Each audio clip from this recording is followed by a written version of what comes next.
My master strapped steel weight plates to my legs and ordered me to jump out of the pit. I pushed with all my strength but could barely get a few inches off the ground. Before long, my legs gave out completely. But instead of letting me rest, my master dumped cold water over me and ordered me to continue. I threw off my soaked clothes and kept jumping. Then he began striking a wooden bell, forcing me to match every jump to its rhythm. Eventually, I came up with a way to cheat. I grabbed a brick and slammed it against the platform, making it sound like I was still jumping. But the second I sat down, hidden spikes stabbed me from below. I shot back up and immediately went back to training.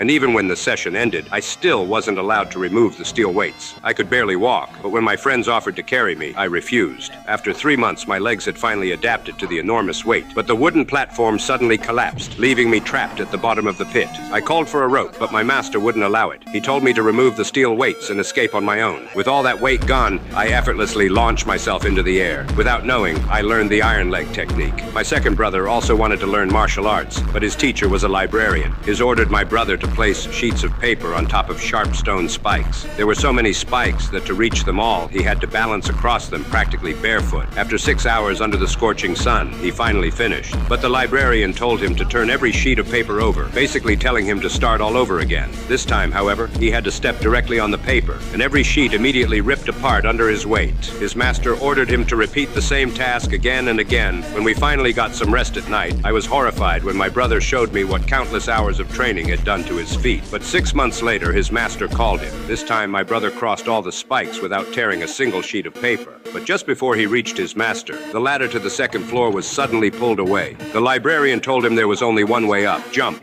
My brother pushed off the ground and launched himself onto the second floor. Without even realizing it, he had spent 6 months mastering the light footwork skill. My third brother was the least lucky of us. Instead of learning kung fu, he was sent to work in the kitchen. Every day he had to stir huge pots of boiling food, and the cook warned him that if he let anything burn, he'd beat him half to death. So my brother had no choice but to keep stirring for hours with a tool that looked almost exactly like a long staff. Whenever he had free time, he secretly practiced his old martial arts. He was convinced the Shaolin Temple was full of nonsense. One day, the cook suddenly ordered him to go see the abbot. That's when he finally learned the truth. The abbot had deliberately sent him to the kitchen to calm his aggressive nature. He believed my third brother had the greatest potential. Now that his body was ready, the abbot decided he would teach him one of Shaolin's most powerful weapons.